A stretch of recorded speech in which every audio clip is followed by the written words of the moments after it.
Aren't you about tired of listening to sports shows with all the woke bullshit? So are we. This is Patriot Sports Radio. Patriot Sports Radio. Fed up with the national talking heads and biases of mainstream sports media. If it's sports, from the high school level to the pros, we're talking about it. Like the red-blooded Americans we are. God bless America. God bless America. God bless America. Let's do this. And now, here's Eric, Angela, John, Chris, and the coach. Welcome back, my friends. If you're new, then welcome in Patriot Sports Live. My name is Eric. I'm your host. Glad to have you with us. Thank you for all those reviews. We got everybody except Coach here tonight. We got a 6-panel situation. John's here. He brought the headband. Angela, not to let John be outdone, also brought a headband. Chris is here making the show work, bringing the people on. We got a couple of guests. The guys from the No Shave Man Cave are joining us to talk some pro wrestling. That's a great name for a show right there. There are a couple of vets who bought microphones to talk about the stuff they love. I think we can relate to that. Jay Tilley and Ellie Jer is what they're going by. Welcome to Patriot Sports Radio. Thanks for your time. How you guys doing? Oh, man, we're doing great. Thank you so much for having us on. This is cool. Excited to talk to you guys. And like you said, a couple disabled vets love talking about wrestling. And we're like, hey, why don't we do this like on a podcast medium? And people seem to like it, so we're going to keep doing it. Heck yeah, we do it at work. We do it on the way home. Don't make it weird. And that's what we're here for. Super pumped, and thank you for having us here with the crew. I wish the coach was here to lead us to the finish line. So we'll try and contribute as best we can. And thanks again. Appreciate the invite. He's out there furthering his education, expanding his options. I thought he was filibustering at his HOA. That could be. That's 100% probably is what's happening. And then taco night. Nope, Thursday, barbecue night. My bad. Sorry, Coach. Barbecue night. Yep. I'm off. How about we just skip the whole HOA? He's probably trying to defund the whole thing as we speak. So, guys, the question everybody always asks when you come on somebody's podcast, how did you get started? How did the idea come about? And then, we know from experience there's a lot of action that takes place before you actually press record. So how did that whole process start? You want to start or do you want me to start? Well, yeah, I appreciate it. Yeah, so we started, we were talking smack at work one day, and I'll let JT get into the emotional part of it, but we, as a couple of disabled vets on a fixed income, we wanted to do something a little bit different, expand our horizons, and we currently work for a very large organization that is known to carry things from A to Z, and we're ready to, do something else. So we were sitting around talking one day, and JT was like, hey, why don't we do this thing? And I'll tag out and hand it over to my partner. Yeah, that's pretty much exactly it. We were in the office, a normal day-ish that you can have in that company that sells things, but decided to, we have a tendency to go on rants when we watch wrestling, and I like to, look at the future and figure out what we're going to, like, oh, man, where's the booking going to go? And he's very much a historian, and we started going back and forth. I'm like, man, we should record this and put it out there because I like listening to it, and we listen to other podcasts, and there's a lot of wrestling podcasts that are, former wrestlers, former managers, former stars, and we're just two dudes that like to talk about it, and that's exactly where it went. And we came up with the idea about a year ago, went to one of the pay-per-views that All Elite Wrestling does, Forbidden Door in Chicago, had a blast there, and did a couple little short things there, didn't think much of it. Got back and sitting in the man cave up here one day, and I'm like, hey, let's record real quick. And we did our first episode on the fly, no script, no idea what we're going to do. I'm like, hey man, let's hit record and talk about what got us into wrestling. And that was the first episode. Was we like wrestling? This is what our story was getting into wrestling. This is what our story, like growing up, like my mom hated me watching it, so I'd sneak and watch it. And and all that stuff. And that was our first episode. And we have gone since then. It's been a lot of work, a lot more than I thought it was going to be starting off. I'll record, and next thing I know, like 6 hours later, I'm still editing up, this guy's deep breathing in the mic or whatever the case is. But it's been a lot of fun. Make it weird. Yeah. Or make it weird. But yeah, we have a blast. And then we're starting to tie in, as we're getting more comfortable talking about it, we're tying in a lot of our military background too, and talking kind of more about how some of the storylines in wrestling can relate to real life, and how it's like, well, I remember I had this chief once that treated me like that. So it's kind of neat to have that other perspective. And then one of the things that when we started this talking about was, he and I are both vets, obviously. I did 24 years in the Air Force. He did, I think you beat me by what, 3? You did 27 in the Marines. Yeah, Jeez, 28 I was glorious years. Yeah.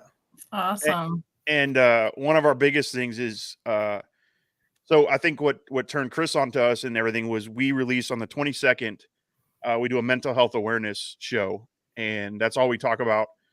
We tell our stories, how we dealt with depression or PTSD or whatever those cases are. We have a buddy that's a suicide survivor. He comes on and talks. And that's kind of one of the things that from the beginning we wanted to do was, yes, we're going to talk wrestling, but we also want to put stuff out there to help people, to give an outlet to come talk if they want to talk or whatever the case may be. So that's kind of like the 22nd every month is our big show. I'm like, this is the one I get pumped for. And then, yeah, the wrestling's great too. And we're trying to sprinkle the other stuff in. That's pretty cool, man. I read a stat not too long ago that 80% of suicides are men. You don't hear that a lot. It doesn't get a lot of airplay. So it's nice to hear that people are doing something about it.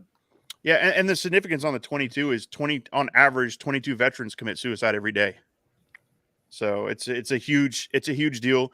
And it started, actually the 22nd came from Jared there. He every 22nd does his buddy check-ins and reaches out to all of his friends just to check in how they're doing. Awesome. And I'm like, you know what? Cool. Let's just do it nationwide. Let's just do it for everybody. And that's kind of where it started coming from. And that's going to be our tradition going forward. You guys are amazing. Yeah. Yeah. So Welcome to the family. Yeah, exactly. I mean, yeah. So we we just got started a bunch of stuff that really jives with everything we're about. So yeah, Cool. we're fans already. My mom, shout out mom, she was always cool with me watching wrestling. I got a babysitter fired once because she made me go to bed before wrestling started. And she was told explicitly that I was allowed to watch wrestling. I don't know if her boyfriend was coming over, she wanted to have some hippie lettuce or what, but that was the last time she babysat me. Yeah, I shout could out not to the tell on her shout out. fast That- enough. Homie, don't play that. You're watching wrestling Ultimate tonight. Warrior was fighting Bret Hitman Hart, and I missed it. And there's no DVR. There's no. No, not Yeah. even. I'm gonna hear Y'all about know this what at I'm talking about. Eric Gator don't play no shit. There was no YouTube to jump on and catch it later. No, Once you missed it, if it didn't come out on Blockbuster, then you missed it. you had to look through that TV guide and hope they were rerunning a WWF from 2 weeks ago or something. Yeah. Yep. Yeah, I we used to get the VHS tapes of like ECW or like some of the backyard stuff. That's how much I was into it. I was like, hey, who's got the good stuff, man? Who's got the good stuff? And we'd get some of that old trading. ECW tape and whew. Yep. Back in the day, you got some tape trading going on. Yep. I had a Me and my buddy. brother, I remember we used to get in so much trouble just like trying to annihilate each other, jumping off. My mom would get so pissed. I landed on the corner of an open drawer, jumping off the top of a dresser onto a bed, doing some kind of suplex situation. Yeah, the 80s were wild. That was a Oh yeah. yeah. I Yeah, caught my, feel my like we sister, my sister got put in the figure 4 in the Boston, Oh yeah. all those moves just to try them out. I'm like, they don't We really had hurt. bunk She's beds. like, It yes, was they over. do. Yeah, we had I bunk caught beds, I but that caught was the that was corner of a deal. table and busted my Me busted my too. eye open and woof. Right here. I have a line. Oh yeah. I didn't get in any Aw. trouble. I was the baby of 5. My sister. Well, you could do no wrong. Oh yeah, my sister grabbed me, and we were all slowly just growing into wrestling fans. I saw Jerry Lawler when I went and visited my sister, who was stationed. She was in the Army. She was stationed in Kentucky, and I got to go visit her. And I saw Jerry the King Lawler in '79 throw a fireball, and I was like That's it. That's amazing. And my sister tried to emulate a move and bow. Oh. So there goes the moneymaker. Yeah. I see a little Jerry Lawler in him, don't you? Yeah, Maybe it's yeah, just yeah, because he's talking about him. I don't know. I went into a console TV, those big ones that sit on the floor, and I got the corner right. And Oh, so yeah. it was like, I don't know, 11 stitches as like a 8 or 9-year-old. That's a lot. That thing, those TVs were a piece of furniture. Oh my God. I had a friend who had these tapes. Maybe you can identify them. I don't remember what it was called. It was, I think, filmed in Japan, and Mankind was in there a lot. I think the commentators were Insane Clown Posse, and they were using like razor wire and thumbtacks and busting each other through windows. Yeah. What the hell was I watching? So if it was Japan, it was probably All Japan Pro Wrestling. Yep. Or it was, I can't remember the other name, but they had a spin-off one that was all death matches. They don't BS over there.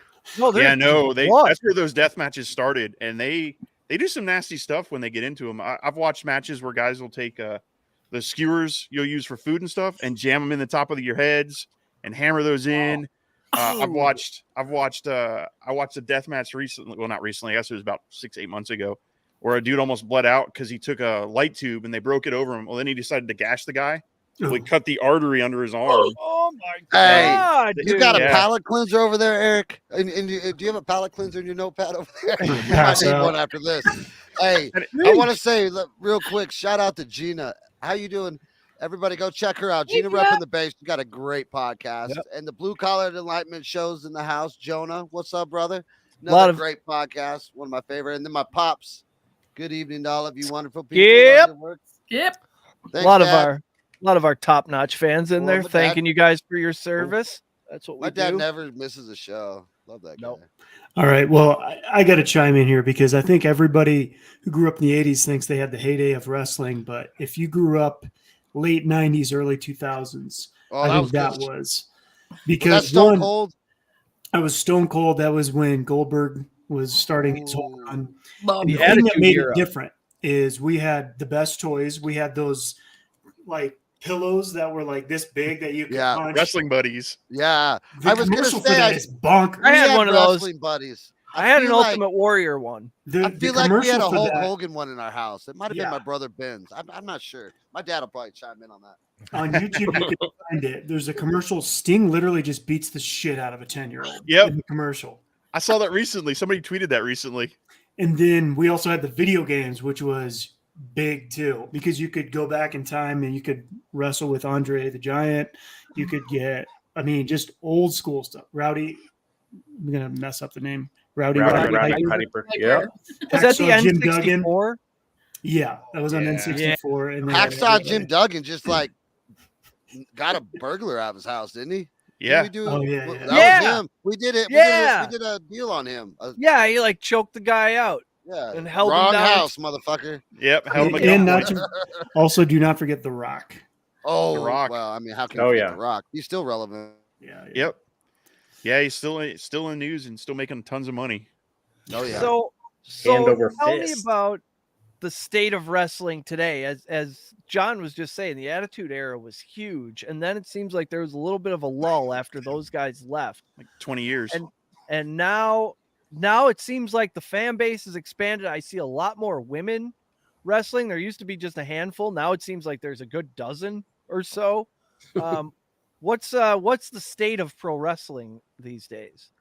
Yeah, so you had what was referred to as the Attitude Era.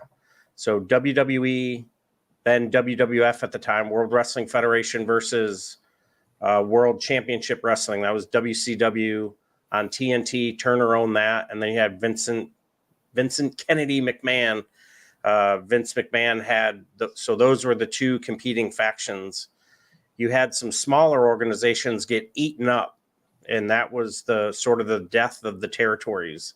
So then we fast forward to like the mid 90s into 99, 2000, and there's one show in town. That's all that's available.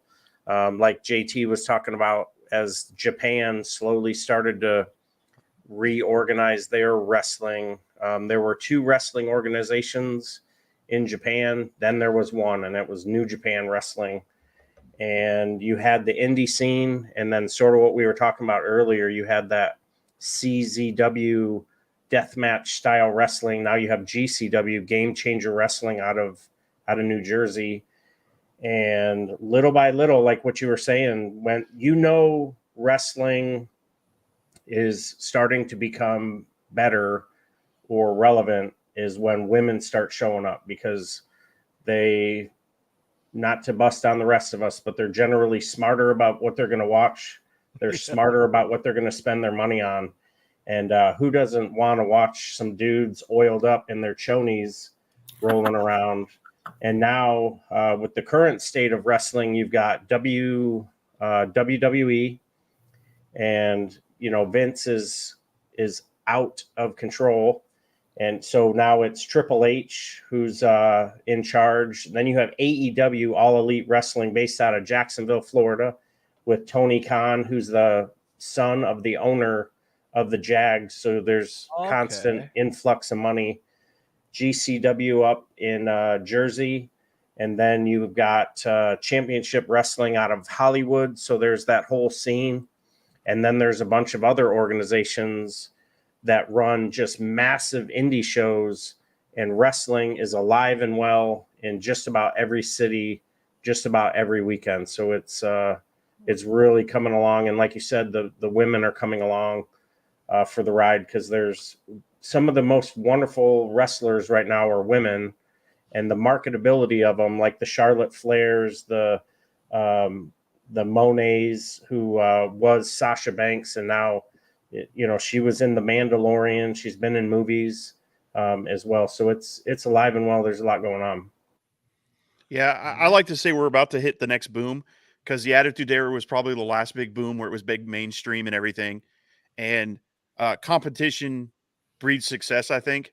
And WWE had such a monopoly on it for so long. I was a lapsed fan. Like, I was going to, watch New Japan Wrestling. I was trying to find my outlet in other places. Just like you guys, after Stone Cold and The Rock, it was like, oh, this is kind of boring now. I know what's going to happen. There's no competition, especially when WCW folded. Well, now AEW sprung up, and it's forcing WWE to be better and their storylines to be better. Because I'll admit, when we started doing the podcast, I was like, oh, I got to watch WWE too. But there's some good stuff going on in it, so I'm enjoying it now again, because I'm an AEW fan. He's a WWE fan. So we're kind of trying to convert each other, which is fun. But yeah, I definitely feel the boom is happening again. There's more talk. It's starting to become more mainstream again. The competition is out there. People are talking about it. Some of the things AEW is doing with some of the people they've got brought over from WWE, like Chris Jericho and John Moxley and that. And then, WWE is kind of counter programming it and coming out with better storylines and pushing the envelope. So it's definitely a good time if you're into wrestling and have been following it for a long time. It's also a good time to jump in if you haven't been following it for a while and you fell out, because there's some really good stuff going on for sure. That's what it sounds like. Great entry point right now. Is are the storylines still as cut and dry as they used to be, like Hulk Hogan and Andre the Giant, or the Undertaker, the bad guys, good guys? Elizabeth. In my day, the big split off was the NWO Wolfpack split off from the NWO.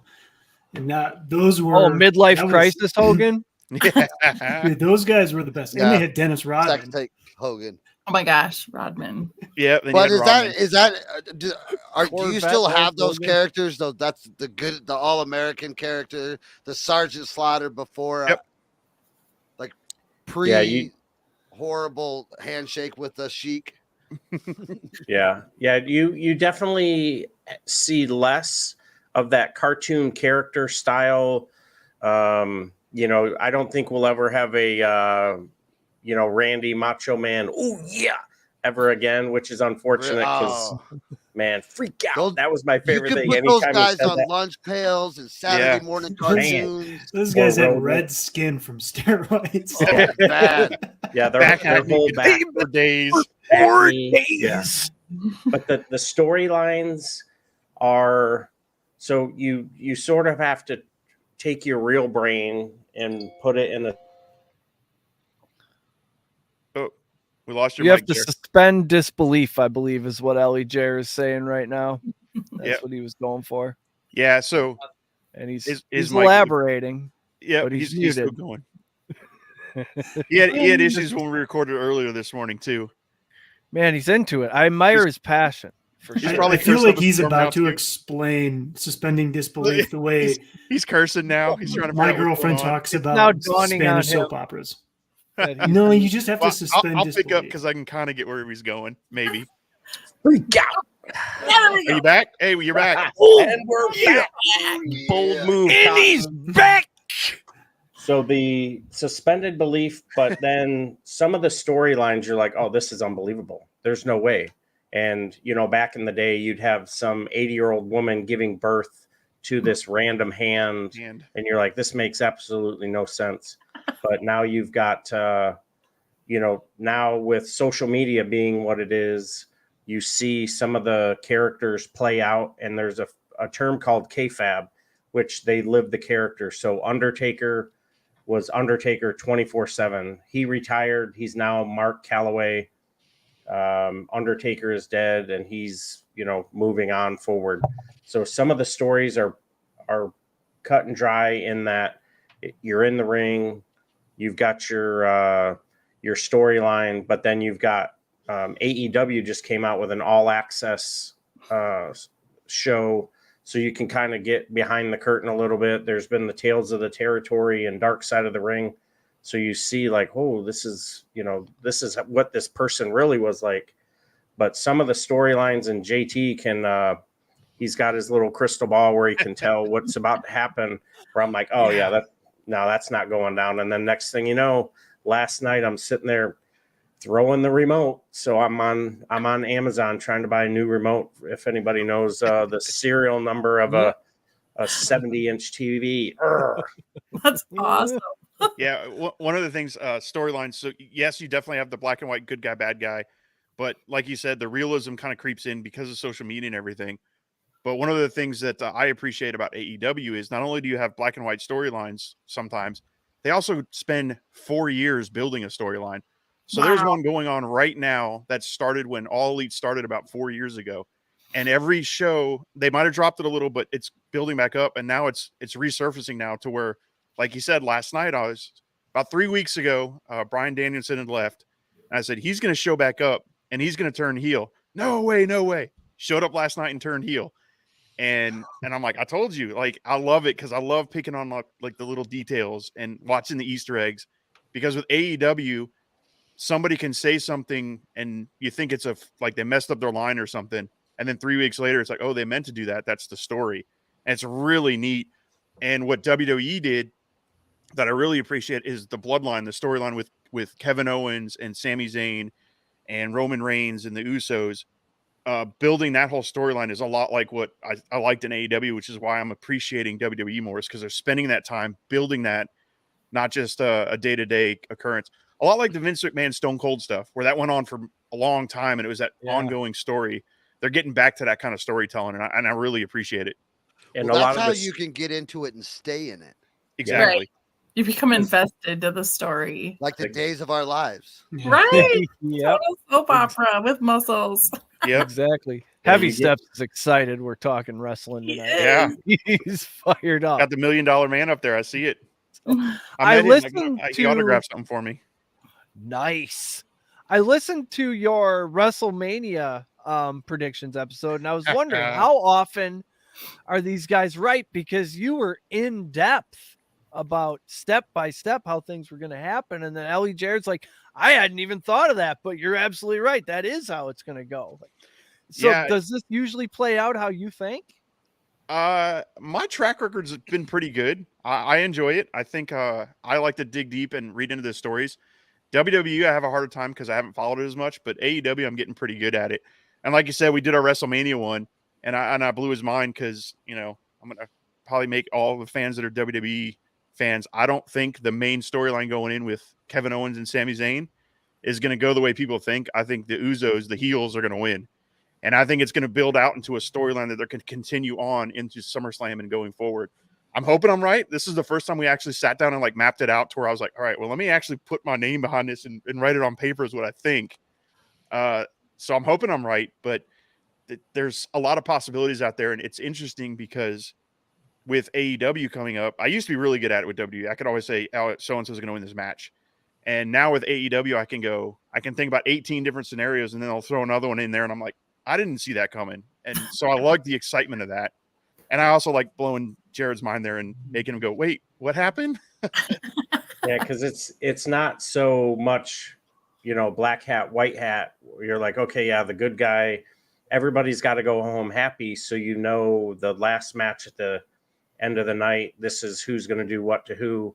But there's, the plot twists and, there's tonight, the show has to go on, but whatever happens in this match needs to play out on Monday.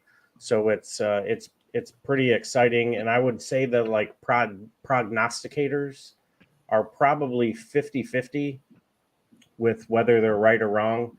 And like what Jay Tilley's saying, the money that could be made or the additional programming that could continue with the way his WrestleMania card would go, would totally probably some marriages would end in divorce. There's people that are spending a lot of money to go to Hollywood to expect a specific ending. And just like me, I went and spent money on 5 different t-shirts to do my wardrobe changes throughout WrestleMania. And there's going to be some folks that are going to go home a little upset, a little hungover because Sunday night when Cody Rhodes holds the beautiful belts over his head, that's going to be pretty phenomenal. But if not, there's going to be some bets and some broken hearts in the City of Angels in Hollywood. Wait, so Jay Tilley knows what's going to happen most of the time, and we can bet on it. Can we bet on this? It's supposedly coming. There's talks that WWE's trying to make wrestling a legalized betting thing. Yeah. No way. How could you do that? Can't. Yeah, you can't. There's no way. You could fix it. It's too easy to be fixed. Yeah, the minute somebody leaks a script or a play card, Braun Strowman lives fucking 2 miles from here, like right up the road. Who's gonna win? We just go to the Red Apple, eat biscuits and gravy, and we'll be billionaires. No way. Yeah. Because I was just looking at. I've been staring at Eric, going, he knows a fucking offshore book that would take these bets. I know. As soon as he started talking about his accuracy percentage, I was like, me too. I was like, oh shit, we need to get like, on this. How accurate? Like how accurate? Yeah. I saw that article the other day. The house type accurate? Yeah, like at least a Sex Panther rate of 60%. I mean, I could say that of the time. It works every time. Yeah. Right. I could say that, and then you guys go bet, and they go, "Hey, let's flip the script and change it." So it's one of those. Like I don't ever see them make it a legally betting thing.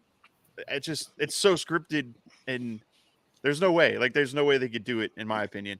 There's too many people who know the defined outcome already. Exactly. Yeah. Exactly. The minute Vegas sees the money line, I mean, they're gonna go, "Hey, Connecticut, we need you to mix the card up." Okay, no problem. Hey, Steps is a professional handicapper. He says we can hit it on Bet Online and Bovada. That's effing crazy. That just seems like a scam. I actually think DraftKings. I think we do all of our betting on BetUS, on Bet Online. All of ours.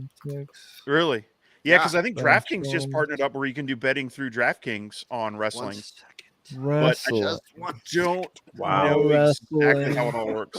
Look at this. I got Hell in a Cell match. I got Showcase Fatal 4-Way tag team match. So I don't know that you can bet. Over now. Singles. I don't know if you can bet on the winners or you bet. Like I haven't looked. I don't know.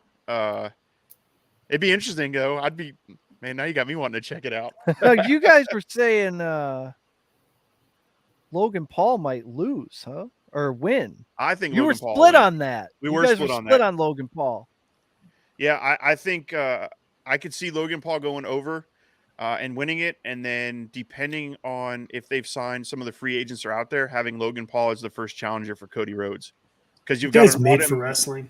Oh yeah, and you've got an automatic heel that everybody hates going against your top babyface. Like the minute he comes out, you've set that, like you said, that good guy bad guy storyline easily fixed, ready to go.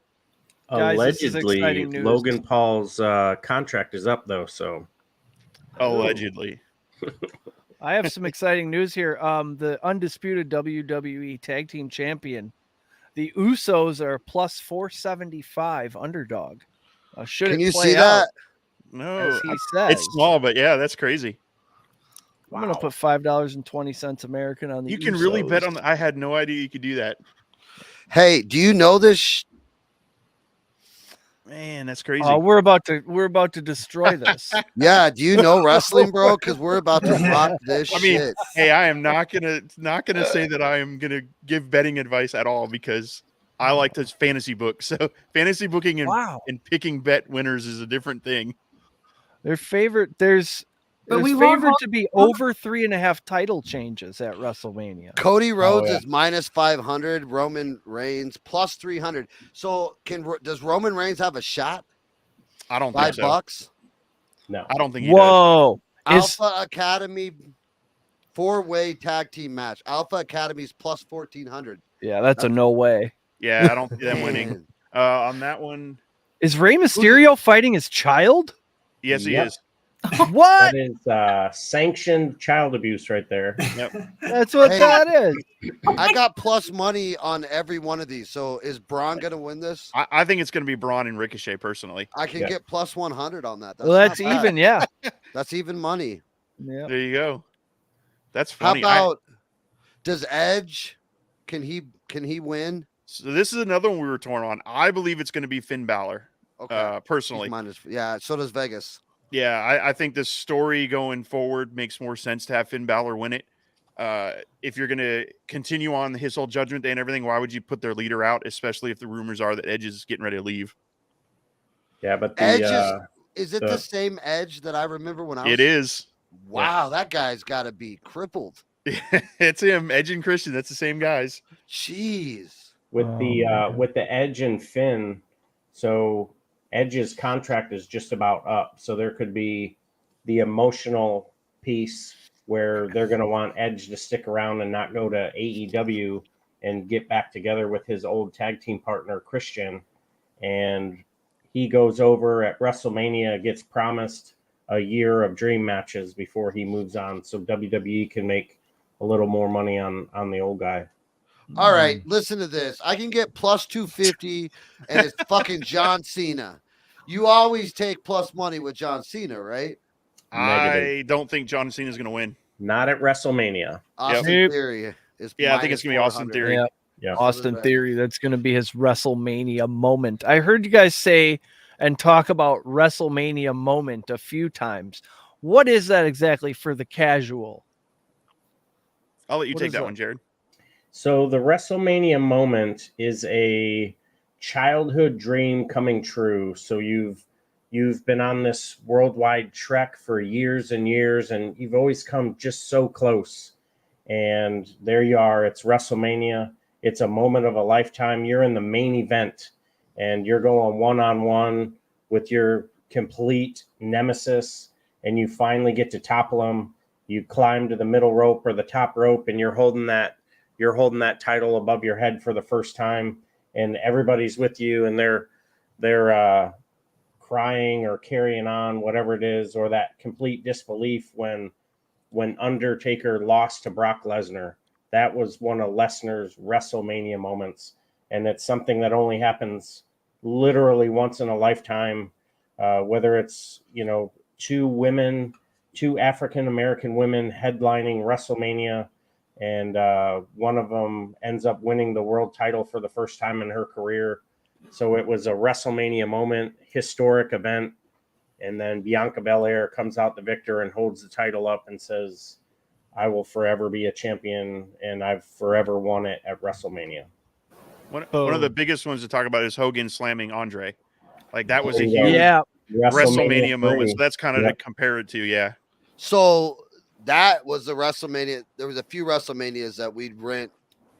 Oh, I used to wear out the tapes. Oh, yeah. Blockbuster. You went to the Circle K up the street from our house, every WrestleMania tape. It looked like it'd been in my bedroom for years because it had been. It had been. Over and over. Yeah. It's funny. Jared and I have been talking about like something we can start doing to add more shows. And we've been talking about going back and starting at WrestleMania 1 and doing a review show. Like, all right, how does it hold up today? Where are they at now? What stemmed off from these? Where did their careers go? Were they more brutal back then than what they are now? Are they more physiqued, or what do you notice difference? Is it better? So it depends on what you consider better. The old school wrestling style is a lot more storytelling in the ring. So there's a lot more slow, methodical pacing to it. Whereas nowadays there is some of that, but nowadays they have the high speed, like adrenaline junkie, move, spot. And there's not as much selling as there is. There used to be in the old days. So the old days, you'll see a lot of those chin locks where they'll hold them for a few minutes, rest holds they call them now. But so it has evolved for sure. And you the talk cardio probably for sure. Oh, absolutely. Yeah. Because those guys back when we were young, all of us probably except for John were younger. They partied. They were hard drinking cokeheads. Yeah, they weren't acrobats. Smoking in the locker room. Oh, yeah. There was a very few acrobats like Tito Santana, Superfly Snuka. There was a few of those guys. That's what I was thinking of. Superfly Snuka. Yeah. He would do the But Ricky the Dragon Steamboat. Most of the guys were like just roided to their skins about to pop. They look like, and they just partied with cocaine. Fucking Legion of Doom. How their hearts made it, I have no idea. Yeah. Most didn't. Most are slowly, day by day, month by month, passing away. Unfortunately, neither of the Road Warriors are with us. Ultimate Warrior is passed on, and it's all that wear and tear, that lifestyle that they led. And one of the characters, his moniker was the Milkman, Jake the Milkman Milliman, and he had a physique that only a mother would love. And I tell you, it was that was the start of wrestling. And WrestleMania 1, if you sat down and watched it, you'd be like, what, who are these people? Blah, blah, blah. Because there was no storyline. It was just Vince was like, all right, I'm going to mortgage my house. I'm having WrestleMania 1. Put on these overalls. Yeah.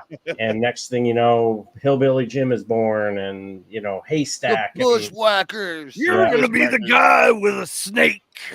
Yeah. Who, by the way, hates snakes. Yeah, Jake the Snake Roberts hates snakes. I've listened to him on a few podcasts. He's pretty cool. Yeah, he hated snakes, and they gave him the snake gig, and he was mortified, but he did it. He was mostly drunk and high, but was the blindfold match with him at WrestleMania? I'm remembering he got blinded for a while there, Jake the Snake. I think it was a somebody had to WrestleMania wear match. a blindfold to even the stakes. Yeah. And they fought. What a task. Go out there in a blindfold and wrestle and entertain these thousands of people. I had a Burmese python named Boss because of Jake the Snake Roberts. I wonder how many snakes. My mom probably hated that guy. Damn you, Jake. Hey, but let me tell you, like guys like Mankind, a lot of these old school guys, and I'll admit I haven't watched it in a long time, but these guys got jacked up. Like they wrestled with heart, and they beat the shit out of each other during the pay-per-views. Yeah. Oh my God, Foley. Mankind, like nobody. My Lord, talk about selling it. Like they were doing it. I mean, he legit ripped off his ear in a match. Lost the earlobe. He's since had both knees and both hips replaced. I bet. Recently, you guys jumping off cages. Yeah. Going through. Oh my God. Going through the middle of it. Yeah. And that was an accident. They didn't expect that. There was a interview with. These guys are big. Yeah. Right? Have you guys have met him? You guys look like pretty big guys. These wrestlers are huge. Triple H is huge. Oh yeah. Yeah, they're big dudes. I did a little bit of time in a wrestling school in Tampa a long time ago, like 30 years ago, I think it was. Yeah. It was before I joined the military. But I met the Giant at the time, and that dude is huge. Not Andre the Giant, but the newer Giant. Big Show or Paul White. Yeah, that guy, man. His hand was like the size of my head. It was insane. And they're big dudes. And nowadays I would say they're not as big. Like you've got a lot of the smaller guys now. So that's kind of what I noticed. I'm like, they've gone all the way back full circle to the Von Erichs. Yeah, pretty much. That's a good way to put it. Yeah, normal looking guys. Yeah, they're not like their biceps the size of my head. Yeah, Wait, they're Von normal, Erich, is that the athletic Iron men, Claw? yeah. That movie Yeah. that's going to come out? Yep.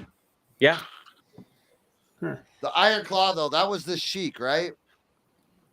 I Or was think the that the Von Von Erichs were Erich? doing it first. Yeah. Yeah, okay. The Yeah, Von Erichs were doing it first. so the Fritz Von Erich, he was the one who started him, and there was the Baron who used to wrestle in Georgia Championship Wrestling. He had one too, and they were the start of the Claw. And they wrestled with no shoes. I remember. yeah, Kevin used to wrestle with 0 shoes. Like wow, and Just now speed up. Riddle does something very similar to that, and I think he's about the only one. Snuka did it, not obviously, but Snuka did it. Yep. And right now, I think Riddle is the only barefoot wrestler. So parts give unknown. give me your all-time favorite wrestler, and then who's your favorite today? Like when you sit down to watch, who are we rooting for? If me and Eric sat down to watch wrestling, who are we gonna want to watch? So that's and then your all-time favorite, of course. All right, I'll go first on this one because I'm jazzed up. So all-time favorite, Bret the Hitman Hart. I'm a Bret Hart guy. I always have. I had the glasses as a young man. Yeah, I had the glasses, young man. I've got a jersey signed. I've met him. He was at a WrestleCon here recently, so I've got like a bunch of stuff signed. I've always been a Hart guy.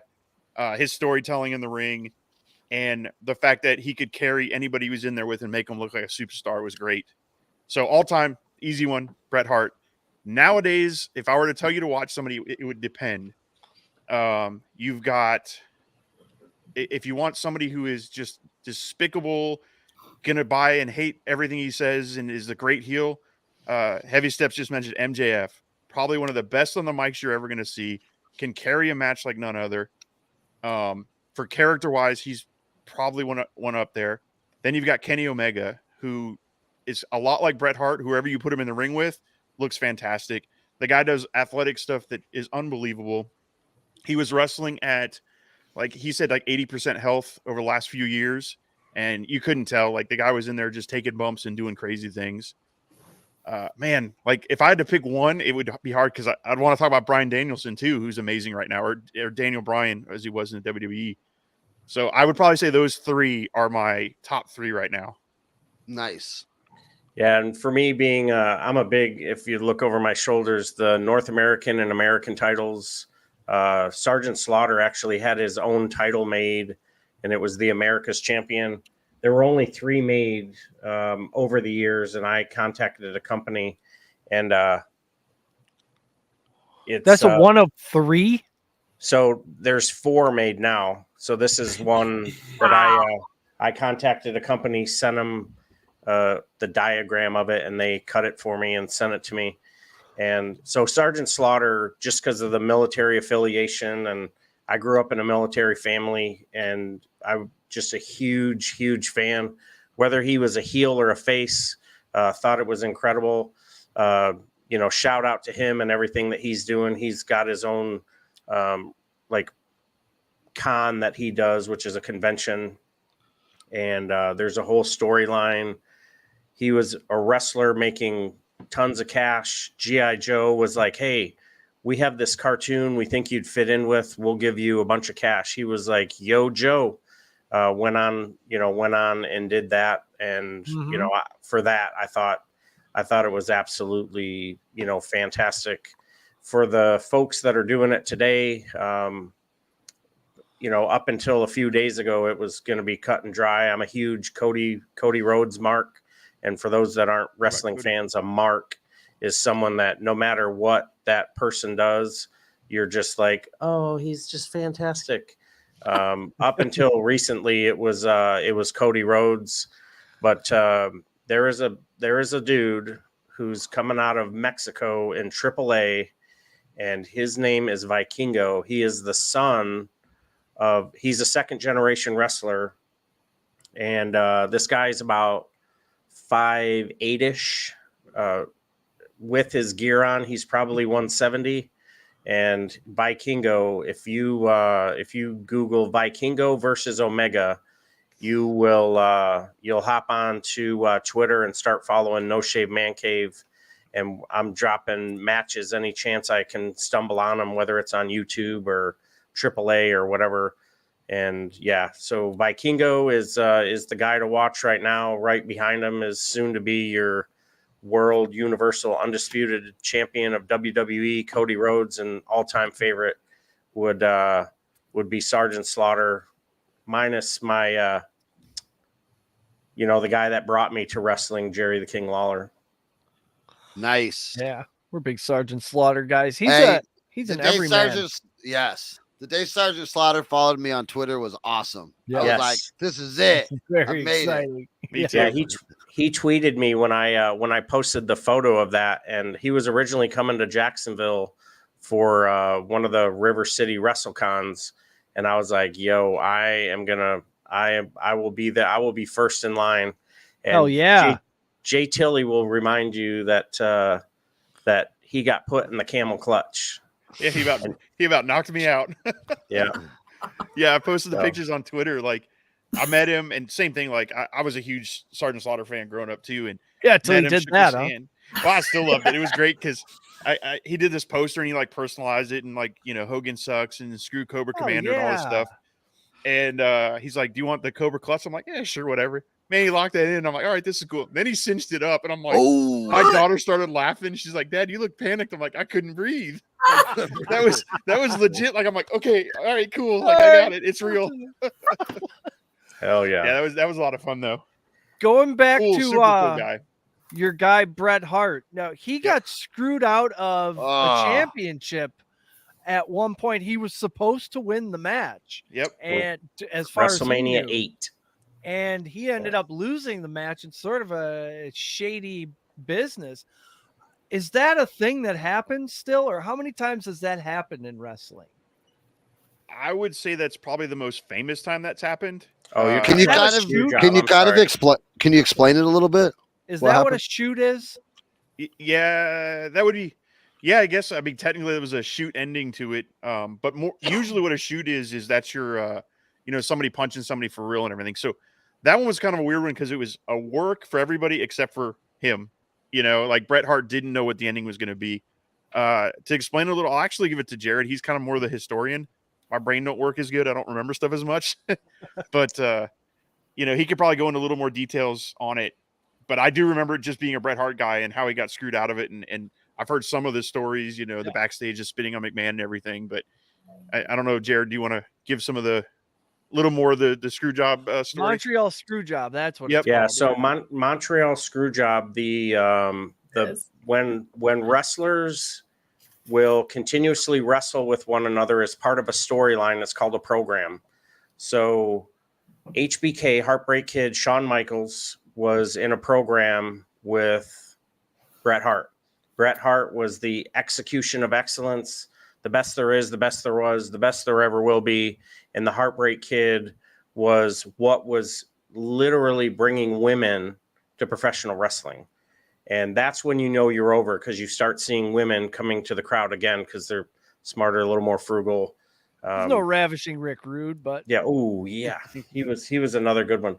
But so the screw job was Montreal, and what was going to happen was Bret Hart had talked to the producers, and the producers are people in the back that help the wrestlers kind of orchestrate how the match may or may not go.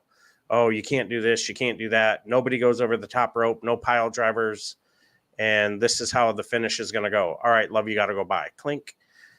Bret Hart didn't want the match to end the way Heartbreak Kid and Vince McMahon did, because Bret Hart's contract was up. He wanted to win because he's from Canada. Yeah. He wanted to win. He was going to do what's referred to as the job and go out the right way the next night on Monday Night Raw. Instead, Vince took it into his own hands and said, hey, here's what's going to happen. And Vince McMahon signaled to the referee and to the bell ring, Bubba, who then in turn announced the winner of the match and new world champion. Allegedly, Heartbreak Kid did not know about this, and there's varied reports. But yeah, so the ending was a unscripted finish because Vince allegedly was the only one who knew and screwed Bret Hart. And the next couple days later, Bret Hart left the WWF and went to WCW. And on his way out, Bret spit in his face and then punched him in the eye, and went away mad. Yep. Oh, Not a Motley Crue guy, I guess. Yeah.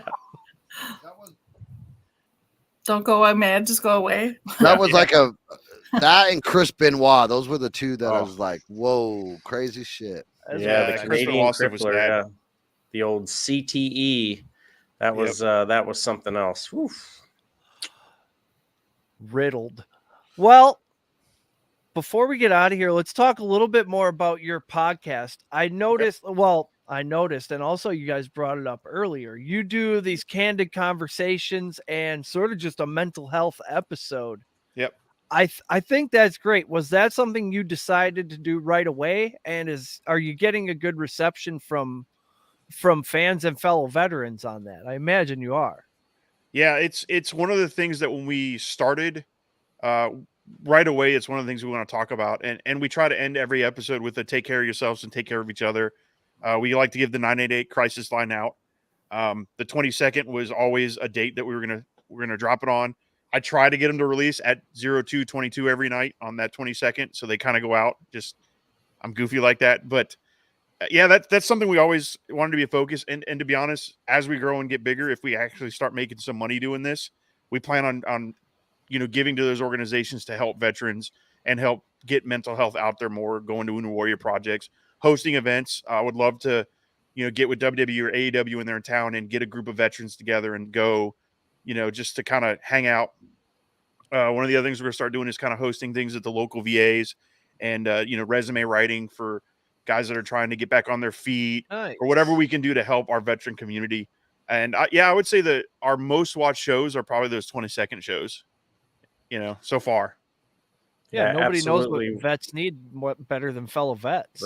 Right. Yeah. When we first started conjuring up this thing that we wanted to do, it came to me sort of in a dream, and I was like, dude, I had this dream. And my original name was Vintage Championship Wrestling, and I wanted it to be a bunch of old timers coming out and putting on a show for the fans. And we started talking. Next thing you know, it turned into Veterans Championship Wrestling, VCW, and then we turned into the No Shave Man Cave. And our mission statement was at some point in this journey of ours, we will be able to give back to veterans in some form or fashion. And right now, being able to do these shows on the 22nd and do our buddy checks and do all that, that's very, very near and dear to our heart. So absolutely. Yeah, These are amazing. That's awesome. And you guys really know wrestling. Dude, yeah. I mean, you really know wrestling. Dude, that episode, the one you just released, I think probably yesterday about WrestleMania, it's in depth. Like, these guys know every storyline of every and I didn't know we could bet on it because I got some parlays pulled up. I think we could hit some of these parlays, JT. No bullshit. I didn't know you brought it up. Now I'm going, you had it up and I'm like, we didn't know. Oh, man, I might take that bet every day. I'll be like, do a quick screenshot right here. Yeah, right. Hey, shout out to Coach. Hey, your Orioles beat the Sox today, 10-9. There we go. Hey, you guys watch out for the fucking Brewers. If we can learn how to hit a baseball, it's over. Did they forget how to hit baseballs? You did today. Oh. Yeah. Do they have open bar or something or what? Yeah. What? We're just out there giving them colds today. Just yeah. What other sports are you guys passionate about? For me, NFL. Tell us your team. Who's your team? Dolphins fan. Oh, Dolphins. Yeah, I'm a huge Dolphins fan. Grew up in Miami. We had Dolph Freaky on our Super Bowl special. She did Fantasy Jeopardy. Oh, cool. Yeah. Oh, dang. Cool. With Who Dat from Cincinnati, the fan of the year, and the Tennessee Spider-Man. That's awesome. Yeah, That she's was cool as fuck. very fun. We're buddies with Kamish. We have also do super football or super fantasy sports Okay. corporation. Anyways, Yeah, I'm a Damn, huge what is Dolphins it? fan. Yeah, Fantasy Sports Corp. Yeah, Fantasy Sports Corporation, YouTube over there, and he's a season ticket holder down in Miami. Oh, nice. He lives down in Florida too. Big Dolphins fan. What do you think about Tua? Where are you at? How you feel about this team? So I'm a Tua supporter. I think But he can't fucking get tackled because he doesn't know how to fall. I He 100% fucking agree. since Alabama looks like a train wreck on his head. Every tackle. 100%. I've never seen anything like it. I don't know what it is. They got to teach that. It's kind of funny being a wrestling fan. Yeah. And kind of doing the school. I know how to take a fall, and then being in martial arts, and I watch him every time. I'm like, oh my god, tuck your chin, like do so something. bad. And so I actually think the fact that he went and did judo classes and is like trying to learn how to take falls should help him this season. If he can stay healthy, I think the Dolphins are terrifyingly good. Yeah, if he can stay healthy, quarterback, but hashtag if he can stay healthy. Yeah. One more head injury, I don't think he can yeah. play again, bro. He's I the think worst that's at bad. falling. He's the worst at falling. Alicia, do you agree though? How many concussions can he take before you just got to step away?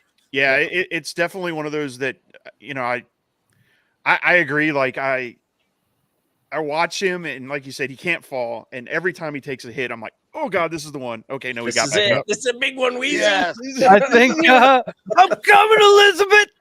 I think John and I were both hoping that they would go get Lamar Jackson because that would just be fun to watch. Yeah, I And agree. think Lamar wants to play there. Yeah, and that was the rumor, but I think he's asking a lot, and I think wasn't the Ravens asking a lot to take him? So I think the cap Get a guy. That's my thing is get a guy. Like I don't know what I think this season obviously will be make or break for him. I think Mike White coming in will help a little bit, but he's no Lamar Jackson. So, but yeah, he's no starting quarterback. Yeah, exactly. He's not a starting quarterback. So it's going to be Mitch Trubisky. Yeah, he's Mike White. Definitely no Mitch. I'm pumped for the team. I think picking up Jalen Ramsey is a huge get for the defense. I think him and Vic Fangio. Howard, oh man, yeah. The pieces are there if Tua can stay healthy. If Tua don't stay healthy, we're done. Ramsey could not be more excited to be there either. Yeah, he looked really pumped.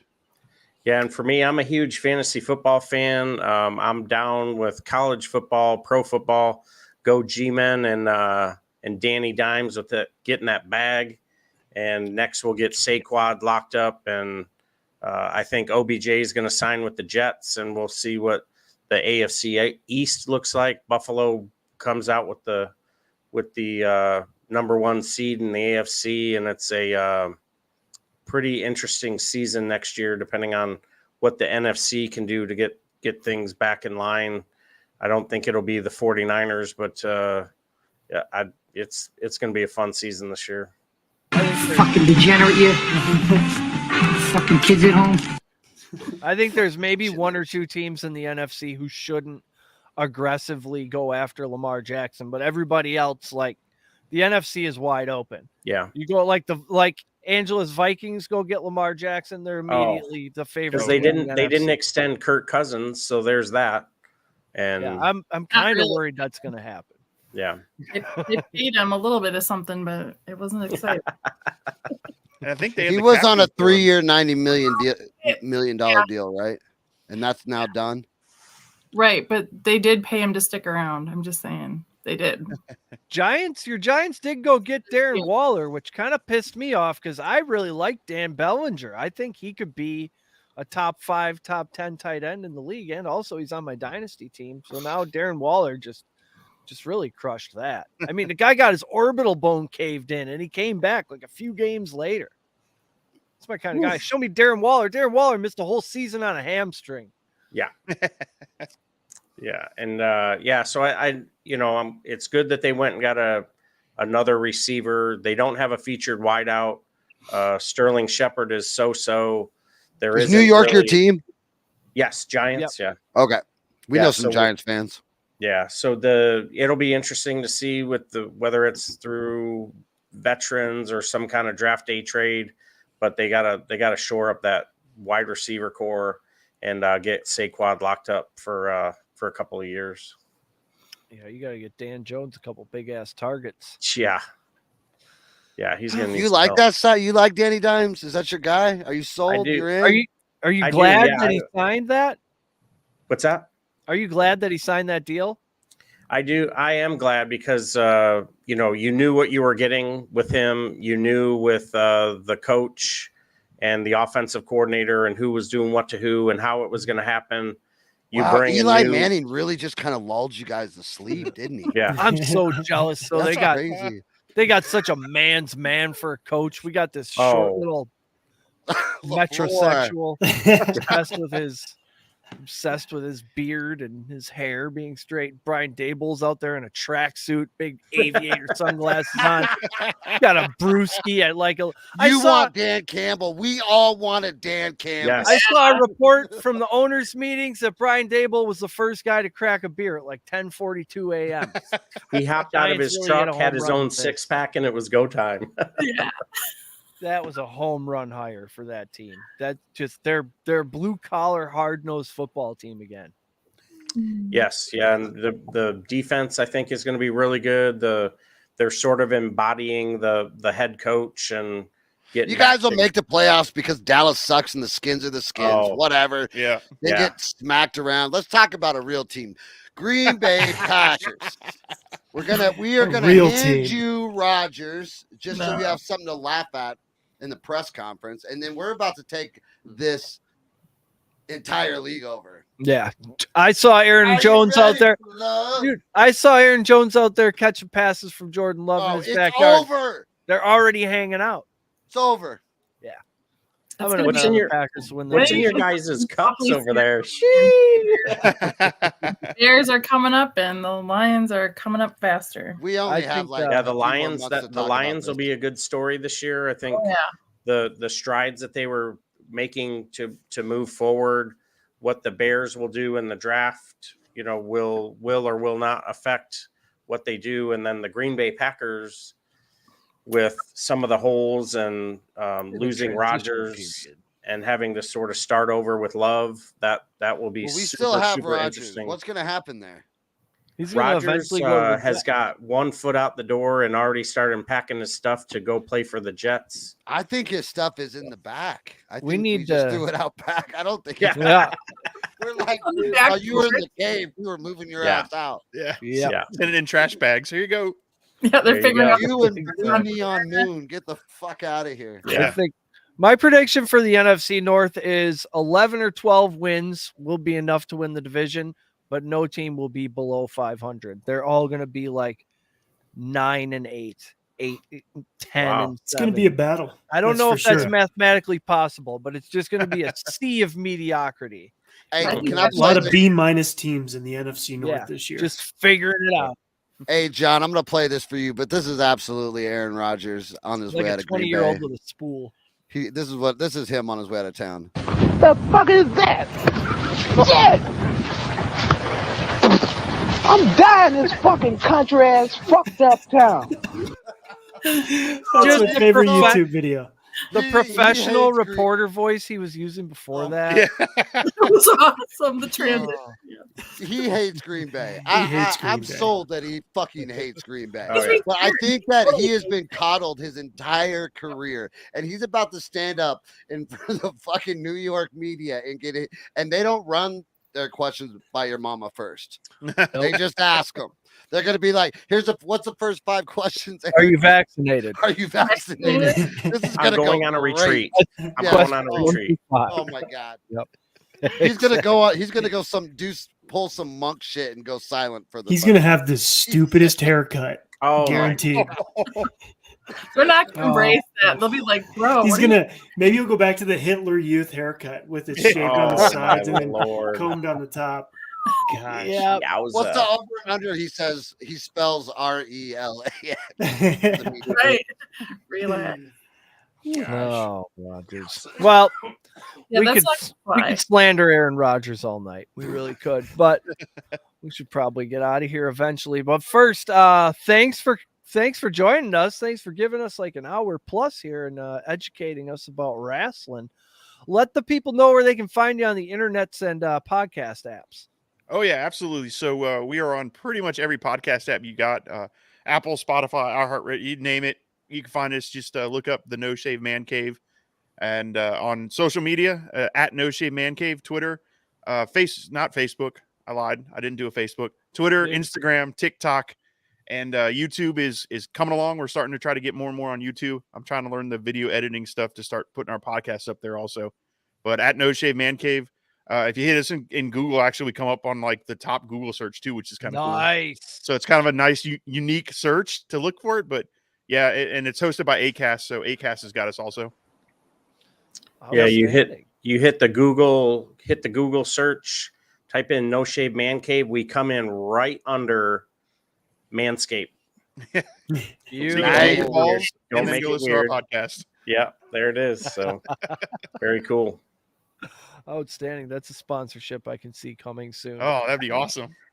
Yeah. Sign me up. I'll figure out how to use the product. I've got a mirror.